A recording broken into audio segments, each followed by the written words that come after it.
થાય, 3 થાય, 4, 71 થાય એટલે એક કલ્પ થયો. આવું આપણું ગણિત છે.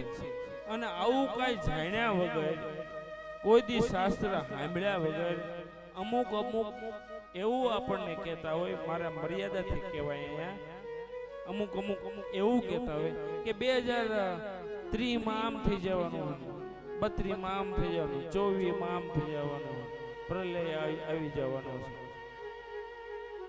દર વર્ષે અથવા દર 2 વર્ષે એકાદો ઉપાડો લઈને બેઠા જ હોય કે 28 માં આમ થાય, 24 માં. એટલે તમે મનવંતર ને વાંચો, હજી તો અડધે પૂગ્યા, 7મો મનવંતર હાલે છે, હજી 7 તો બાકી છે.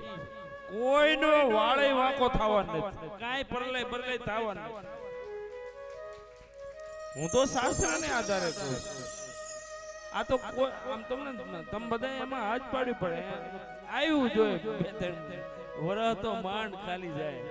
આ વરહમાં આમ થવાનું, એટલે કાંઈ નથી.